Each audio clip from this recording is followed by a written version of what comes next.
direito de aprender, eu acho que tem um direito anterior que é o de viver.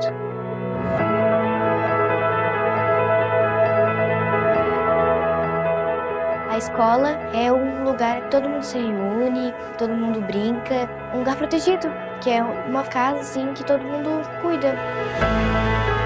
Toda criança é um inventor, é um cientista. Que modelo de escola nós queremos?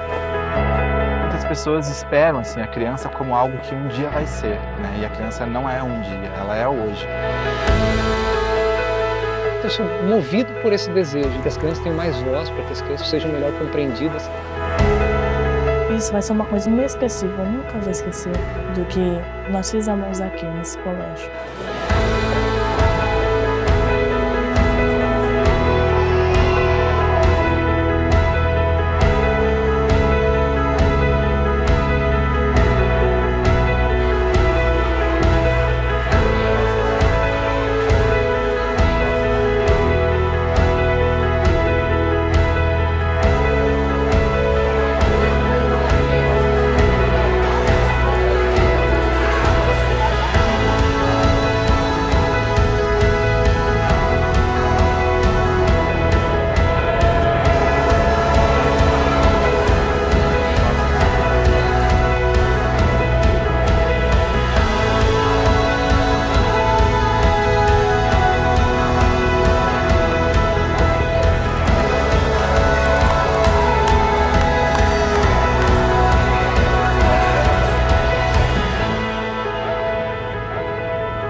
Território vai além do seu significado geográfico. E o verbo territoriar, de formar territórios, também. Não é só o lugar, é o que fazemos com ele, como interagimos com o espaço. A maneira que Rebeca interage com sua escola não é a mesma de Samuel. E o que funciona na escola de Maria pode não funcionar na de Henrique. A pergunta que fica é: para funcionar bem, todas as escolas precisam se organizar do mesmo jeito? Territoriar sugere a delimitação de um local, mas seu significado vai além disso. Também revela as diversas formas que as pessoas podem interagir com o meio em que estão. A interação com o lugar ou espaço é, antes de tudo, uma relação afetiva.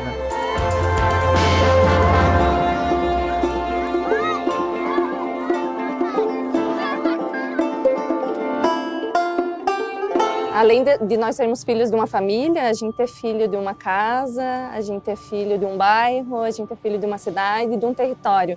E a identidade é construída a partir disso. Se a gente pensa, né, que a gente se constitui no espaço concreto, nas relações, né, do lugar onde eu ocupo, do lugar onde eu vivo, né, todas essas relações, elas são constituintes de conhecimento. É na interação com o meu bairro, com o meu vizinho, com outras crianças, né, que a gente troca conhecimento e constrói conhecimentos coletivos.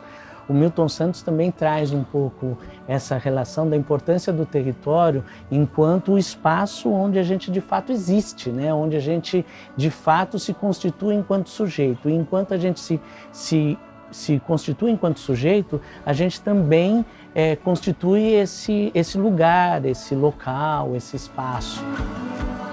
É dessa relação que surge a compreensão de territórios educativos. E a escola faz parte do território educativo, mas há outros lugares onde a criança também aprende a se relacionar com seus pares.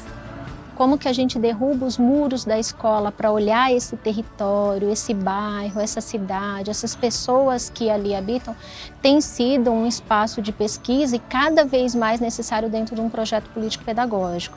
Então a ideia é que a gente olhe os territórios, considere os territórios e chame essa comunidade para ser corresponsável por um projeto educacional. Uma escola sozinha, democrática, inovadora, ela não vai sobreviver se ela não estiver profundamente enfronhada no território onde ela está. Eu acho importante pensar a escola como uma das partes de um território. E aí as pessoas acabam deixando de lado, que eu acho que é alguma coisa que define um pouco esse conceito de território educativo, que tudo educa. O trajeto que a criança faz para ir da casa dela até a escola, ela aprende talvez mais do que o tempo que ela fica dentro da própria escola. Aqui é a minha casa. Eu saio daqui, venho, ando e tem um monte de casa. Aqui é a vovozinha, onde eu compro os meus os doces, salgadinho, bala. Aqui é a casa da minha tia. Aqui é onde pego os barquinhos, que eu sempre vou para lá de barquinho do outro lado. Depois eu vejo o rio Tiberê, daí eu fico olhando. Aqui é a filha da vovozinha, onde eu compro salgadinhos, balas, chicletes. Às vezes eu compro refrigerante e a mesma coisa que eu compro lá. Aqui é o castelinho. Vou pra escola, eu sempre fico olhando lá pra cima até aqui do chão. É o carro bem padrão que está passando. Aqui, essa casa, eu sempre fico olhando ela quando eu vou pra escola e é a casa mais bonita que tem. Aqui é a casa da professora Marise. Ela dá aula lá no Graciela. Vejo um montão de casa e chego na escola.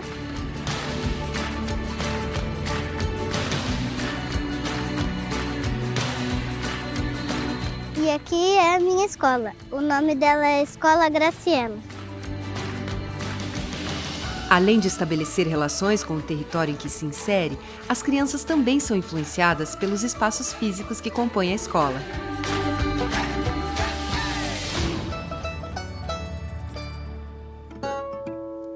Então, falar de ambientes é também não perder a dimensão humana de um educador, mas dizer que um ambiente, ele educa. Por quê? Porque todos os elementos que o compõem, a carteira, a cor, o tamanho, o cheiro desse espaço, eles são elementos que provocam as pessoas que ali habitam nesse espaço a ter novas aprendizagens. Então, o ambiente também é um tomador de decisão. E dentro do ambiente da escola, né, quando a gente olha, né, quais são os espaços, quais são as salas, o que compõe aquele corredor, o que compõe aquele auditório, aquele parque, a gente olha a qualidade dele e o tempo que é oportunizado para cada um desses espaços. Por isso que a gente diz que espaço e tempo, eles são indissociáveis, porque, né, o espaço ele comunica por suas paredes, né, por seus elementos, e o tempo ele tem que ser utilizado com qualidade, respondendo esses diferentes espaços onde as crianças circulam. Acho que a melhor forma de compreender isso, nós adultos, é lembrar de quando a gente está fazendo um curso, está assistindo uma palestra e passam 2 horas, 3 horas e a gente está lá assistindo a palestra. O quanto o nosso pensamento já foi para vários outros lugares, o quanto é difícil, na medida em que o tempo vai passando, manter a concentração. E como seria bom variar, sair um pouco, né, fazer alguma coisa para daí voltar renovado para aquela sala em que aquele conteúdo está sendo transmitido e alguma vivência está sendo aplicada e tal. Para a criança, assim, se é diferente disso, é para pior, né? Essa escola precisa ser pensada, esse tempo e espaço, essa forma de organização, junto com tem caderno ou não tem, mistura as idades ou não. E aí vai pensar no tempo e no espaço junto. Mas a arquitetura escolar, ela tirou o tempo. Tanto que você olha qualquer revista de arquitetura, nunca tem ninguém. Nunca está chovendo, nunca está sujo. É sempre mentira. O arquiteto, para ele projetar um espaço, ele deve entender da proposta pedagógica, ele deve entender de todas as ações que ocorrem dentro do espaço, ele deve entender também muito as pessoas que estão dentro desse espaço. Então, se isso não ocorrer, a gente faz projetos sem sentido, né? Mas você tem um arquiteto super famoso que ganhou prêmio. Quando ele vai ensinar um terceiro ano, geralmente, na Faculdade de Arquitetura, a fazer escola, ele tem uma fórmula, né? Sala, 7x7, corredor, tem uma coisa que a gente chama de programa. Não se questiona o programa, que a minha área de pesquisa até hoje é programa de arquitetura escolar, porque o programa não tem sentido sala de aula. corredor, refeitório, solário, lactário, administração, porque se essa escola ou outra, ela não tem sentido, ela não cabe aí nesse negócio. Esse desenho de arquitetura, essa forma e organização escolar, que eu acho mais profundo do que a arquitetura escolar, a arquitetura, digamos, está dentro disso, a forma e organização, são todos os rituais, né? O sinal, a aula de 50 minutos, o livro de chamada, isso tudo é do presídio. Óbvio que a gente discorda desse modelo. É um caixote, ele serve para aprisionar pessoas e não para educá-las. Acredito que a escola, para começar a funcionar novamente, ela precisa se desescolarizar. Ela precisa esquecer um pouco aquilo que ela é e começar a pensar muito naquilo que ela quer ser. Mas existe apenas um modelo de educação? A experiência escolar é muito variada. Quando a gente vai falar da escola, a gente tem que imaginar primeiro esse amplo leque de possibilidades, de expressões da cultura escolar, na verdade, para não cometer também generalizações que possam reduzir demais assim, essa percepção do que é a educação no Brasil, o que são as educações no Brasil, que são tantas variações. Eu acho que nesse sentido, nessa linha de uma pedagogia expandida, de uma construção coletiva, vai ser muito bacana você saber que em cada região se faz de um jeito, né? Contar um para o outro, olha aqui, nossa, aqui... Não, todo mundo toma todinho em bolacha maisena, sendo que devia tomar chimarrão no sul e comer tapioca na Bahia, mas não tem tapioca na merenda e nem chimarrão. E é nesse ponto que a gente coloca a questão, né, das características do entorno, do território que devem estar presentes dentro da escola. De que forma, né, é explorado essa culturalidade, o território e essas dinâmicas que a criança tem fora da escola, o porquê não está dentro da escola como característica de aprendizado. Seja a riqueza da fauna, da flora, das músicas, né? E aí quando você vai numa escola, por exemplo, em Olinda, ou em Jaboatão dos Guararapes, ou em São Gabriel da Cachoeira, que as pessoas vão de barco para a escola, e põem uniforme. Por que eles estão de uniforme? Por que a aula já não é no barco? Não tem que correr para a escola, entrar na sala de aula e vai para a lousa? Eu falei, moleque atravessou um rio de barco 4 horas. E não estava acontecendo nada. E aí agora ele está olhando para a lousa. Quem que ficou 4 horas no rio vai conseguir olhar para uma lousa? Era no rio que ele tinha que aprender, mas isso não é validado ainda. Essa consciência que vai aos poucos se formando, ela esbarra numa tradição muito forte, uma tradição docente, né, que é secular e que está expressa por uma estrutura do funcionamento da escola, que é as carteiras enfileiradas, a criança esperando o professor propor o conteúdo, né, pouca articulação do conteúdo curricular com a vida real das crianças, uma desconexão das propostas didáticas, da forma de se ensinar os conteúdos, uma desconexão disso com as culturas da infância, com o mundo simbólico da criança, com o mundo dos personagens, com os campos de interesse atuais das crianças.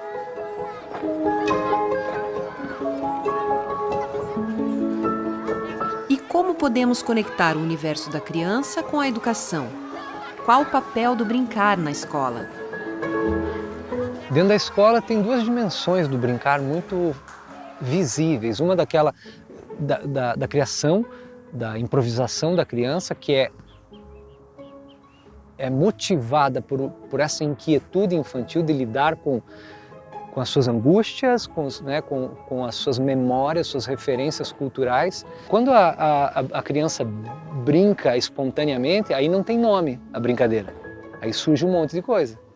Surge um pega-pega que você vira um monstro, eu viro uma princesa e a correria, e aí surge um cantinho lá que vira um calabouço e ali se cria temporariamente um universo de representações em que todo o conjunto de valores vividos pela criança, expectativas econômicas, sociais, estéticas, eclodem ali dentro. A criança assimilando o seu mundo social, exercita a vida societária dentro do jogo, representando papéis, desafiando.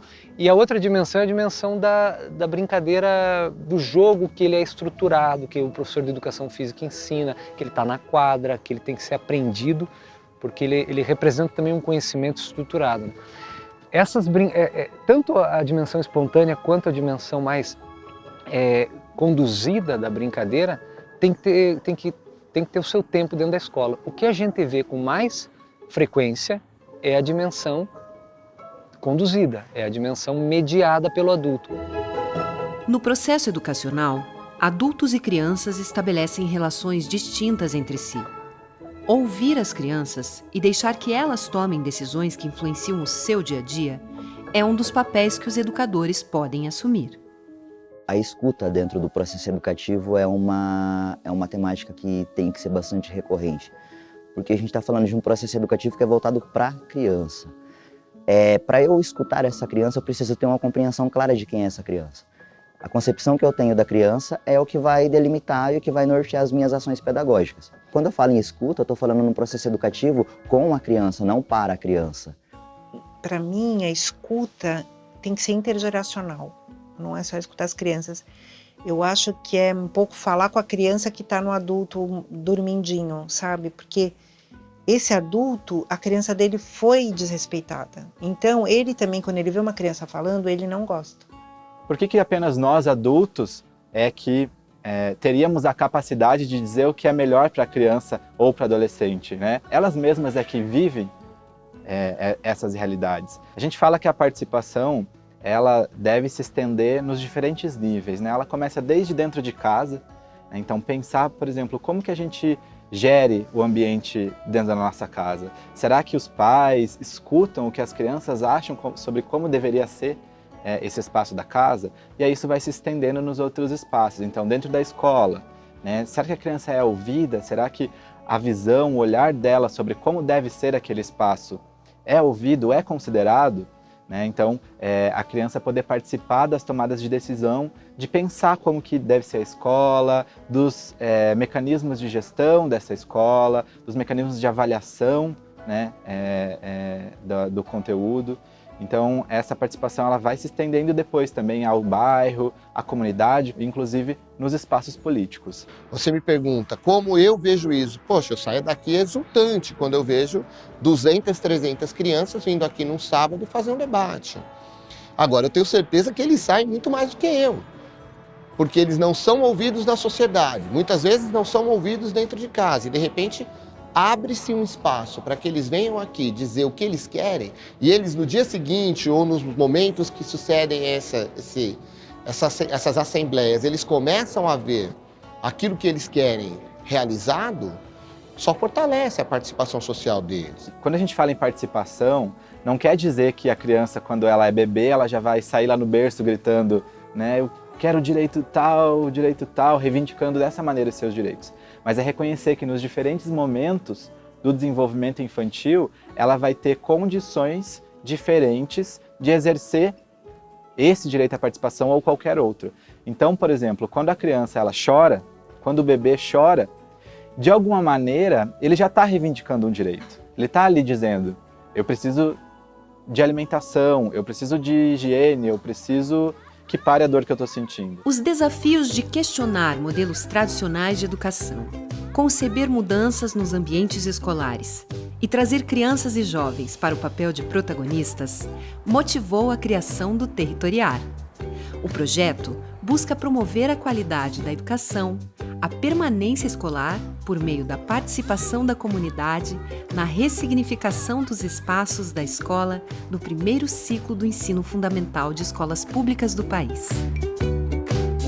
Então, o projeto Territoriar, ele nasce, né, desse olhar atento para os espaços educacionais, né, como uma forma de qualificar a educação, de apoiar com que as crianças permaneçam nesses espaços, mas permaneçam com interesse. E aí o tema a ser problematizado diz da qualidade da escola, mas sobretudo do território. Para que o projeto Territoriar pudesse ser desenvolvido nas escolas, foram criados comitês multidisciplinares em cada uma das escolas participantes. Né? Esse comitê ele era composto por professores, pela direção da escola, coordenação pedagógica, mas também por outros profissionais que ali trabalham e também pelos próprios educandos, né? Então, alunos e alunas que participavam diretamente desse comitê multidisciplinar, além das suas famílias. Um dos desafios foi justamente a participação infantil. Então, desde os primeiros encontros,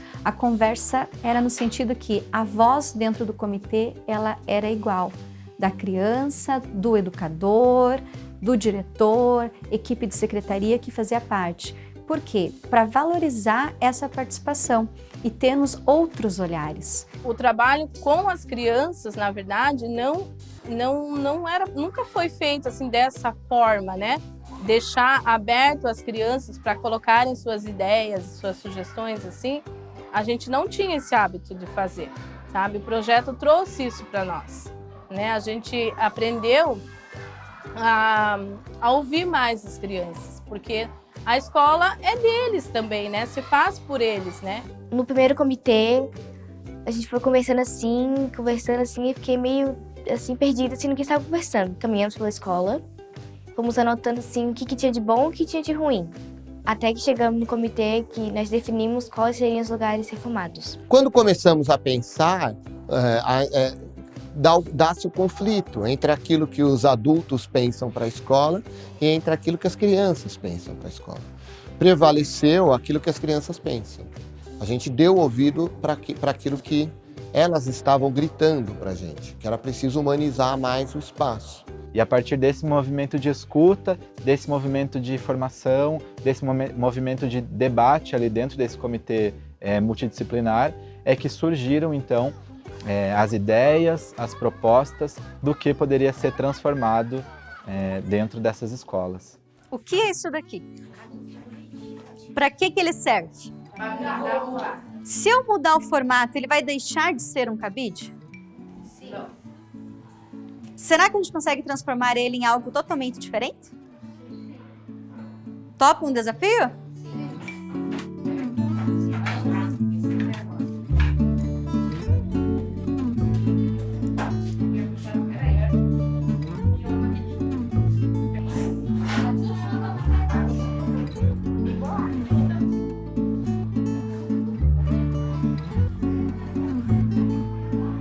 Gente, o cabide ainda existe? Sim. Ele foi ressignificado? Sim. Uma pessoa me deu uma ideia para fazer uma raquete. Eu fiz o tipo móvel para pendurar as letras, vogais, números. Então a transformação aconteceu de um pequeno objeto para outras possibilidades.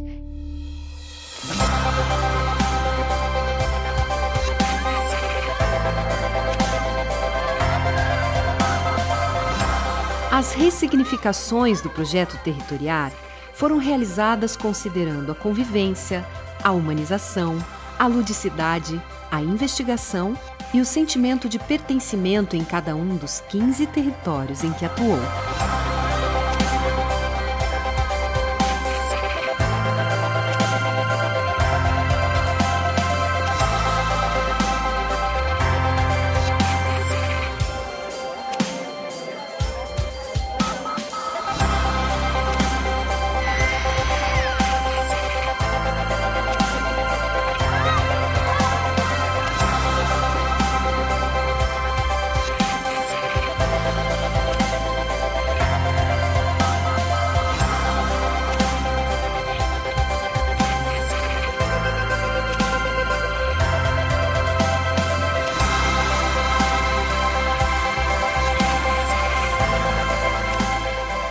Esse exercício de diálogo, de construção coletiva, de todo mundo pensando o que é a escola e o que ela pode ser.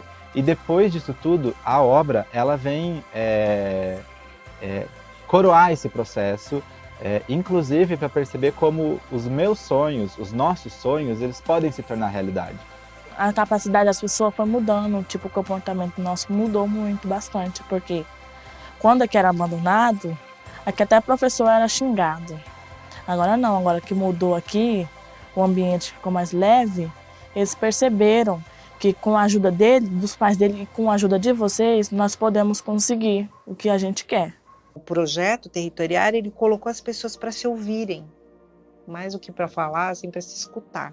Acho que isso... E aí, essa coisa de culminar com uma intervenção física, isso eu acho de uma riqueza, sabe? Porque muitas vezes você conversa, mas as pessoas ficam descrentes. Mas quando ela vê, olha o nosso parquinho novo, olha uma árvore, olha uma pintura, uma cadeira, uma biblioteca nova, isso, tipo, olha, resultou nisso as nossas conversas. Eu acho que isso é muito importante. Ou seja, se a gente fez isso, a gente pode fazer mais. A partir do momento em que a gente consegue sentar juntos, no mesmo nível, educador, educando, famílias, outros profissionais da escola, né, tendo o mesmo poder de argumentação, tendo o mesmo poder de voto e de decisão, isso é transformador e isso tem um potencial de ampliação para além do projeto, né, nas vidas dessas pessoas e nas vidas das outras pessoas que estão no entorno e que vão vendo as coisas acontecerem e se materializarem. Eu acho que faltava para a gente ouvir um pouco a garotada. A gente estava um pouco surdo naquele momento. Quando o territorial vem e propicia esse espaço de audição, é que a gente começa a entender que eles estão gritando por um processo mais humano dentro da escola. Eles querem sair, eles querem abertura, eles querem ver o sol, eles querem ter espaço para correr, para andar, para sentar, para bater papo, para jogar. Quando a gente fala em projeto territorial, a gente não está falando em uma metodologia que veio para solucionar os problemas da educação, não é isso. Mas nesse momento especificamente a gente está falando de uma proposta que foi desenvolvida e que serviu para esse tempo e para esses territórios. Porque amanhã eu posso estar dentro de outro processo educativo, posso estar dentro de outra unidade, eu posso estar em outra instituição trabalhando. Mas eu me deparei com um desafio que era falar para as pessoas: o espaço que você habita pode ser um espaço que potencialize as suas ações. A sociedade hoje prega tanto a diferença no mundo, mas acho que a gente não vai ter diferença nenhuma se a gente fizer tudo igual sempre. Não vou mais estudar aqui, não vou fazer mais parte, mas sempre que eu puder eu vou vir. Sempre que eu puder eu vou vir aqui. Porque eu sei que tem um dedinho meu nessa história aqui no colégio. Eu sei que tem um pouquinho daqui. Quem ficar vai tomar conta de tudo que nós lutamos para conseguir. Eu sei que eles vão cuidar.